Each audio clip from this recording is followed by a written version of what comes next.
Il dit, t'es mouchard alors? Non, il dit, mais il dort, hein. Il dit, c'est méfiteux, il dit. Ouais, bah, je méfie, besoin de méfier. J'ai regardé, j'ai été trouver le directeur, l'ingénieur, puis j'ai dit, monsieur Conner, il dit, je voudrais avoir ce type-là avec moi. Mais seulement, je dis, il faut le payer le 4e catégorie. Et je dis, vous êtes ingénieur. Au bout de 10 ans, vous avez la 10e catégorie. Si on vous donnerait la catégorie 2, vous ne serez pas content. Ah, bah, bien sûr, c'est bon. Vous voyez, c'est mal. Avec vous, je dis, un peu s'entendre.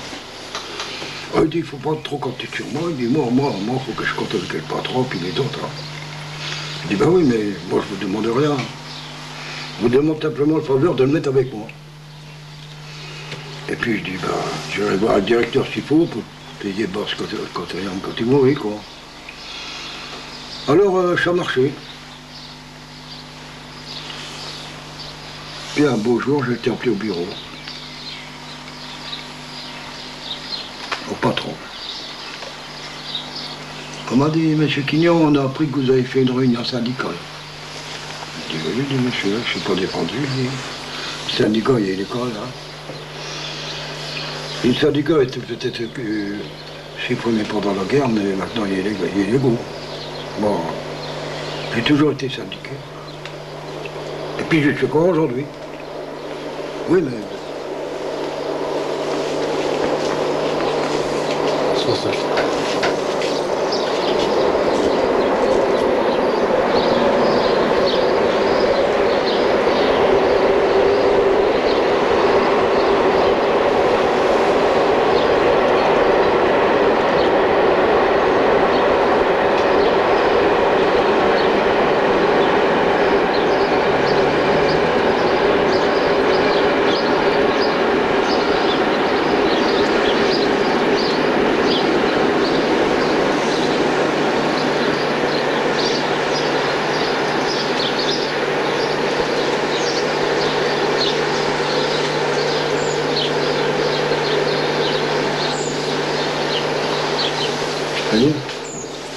Alors, j'ai été syndiqué, il dit, puis, je dis, de toute façon, monsieur le patron, je ne dis rien de mal comme vous. Vous avez eu un bon cœur de me donner du travail. Donner. Par tromperie. Ben, je dis non, pas tromperie, je suis un ouvrier quand même. D'accord. Bon. Occupez-vous et puis tout ira bien. Ben, je dis, c'est ça ce que je sais, ce que je veux faire. Alors, ce que j'ai fait, j'ai commandé 50 VO. Parce qu'ailleurs, il y a une augmentation de 10%, et puis le patron ne l'a pas donné. Ça fait chute opaque. Au mois d'avril. Il y a eu un pichon d'avril, on a fait greffer de 24 heures. Puis alors, dans cette réunion, le cours de cette réunion, moi j'ai proposé qu'on fasse respecter nos lois. Premièrement, on était régi par le statut des mineurs, il devait donc y avoir des commissions paritaires. Des commissions paritaire de conciliation et puis l'application des lois. Parce qu'un ouvrier qui travaille qui n'a pas d'ancienneté, c'est pas la loi. Un ouvrier qui travaille, qui est payé à la catégorie 2 quand il est à 4, c'est pas la loi. Un ouvrier qui doit avoir une prime de déplacement au tarif de la SNCF, quand il ne donne pas qu'il vient en vélo qui fait 14 km par jour, c'est pas la loi. L'ouvrier qui n'a pas de carbone, c'est pas la loi.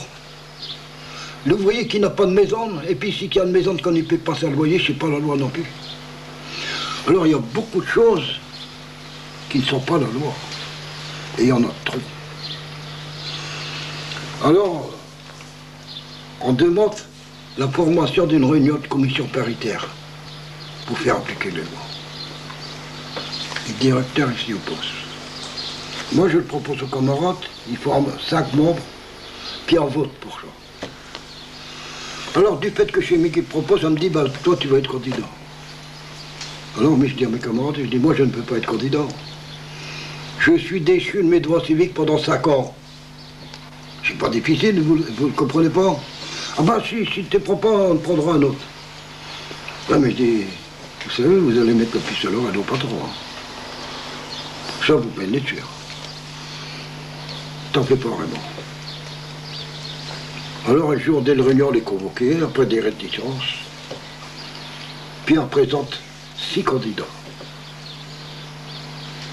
5 candidats normaux, puis le 6e chimie.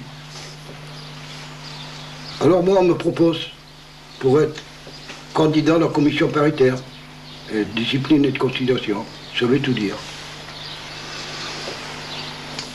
On a présenté ma candidature premier. En tout va bien.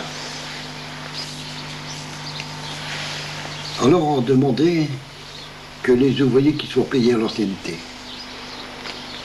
Parce que tous les 6 mois, ils doivent augmenter. Alors du fait qu'on me propose, c'est le directeur, il est là. Il dit, ah, monsieur Quignon, vous avez atterri, vous. Avec 23 années de service, ça vous fait un beau pécule, là. Moi, je dis, monsieur Poisse, je dis, si vous voulez, je dis, je vais vous signer un papier comme quoi je refuse. Donnez-le. Ah, les beaux mots, hein. Les beaux mots. Puis tout d'un coup, il me regarde. Puis alors, tu sais, un homme qui pense puis qui sourit, ça se voit, tu sais. Il y a un sourire à mon cœur. Il se fout de ma gueule. Il dit, vous êtes intéressé, hein, il dit, par l'ancienneté. Ah, je dis non, je dis, je peux vous signer un papier comme quoi moi je le refuse et puis vous le donnez aux autres. Il dit, ça m'est égal, il dit. Non, non, il dit. À propos, monsieur Quignon, alors il se met debout. Tu veux que je me mette debout? Ouais. Alors il se met debout. Il y a des lunettes en or, cerclées d'or. Je vais m'en servir, je vois. Puis il me dit, alors il dit, monsieur Quignon, vous parlez de l'ancienneté.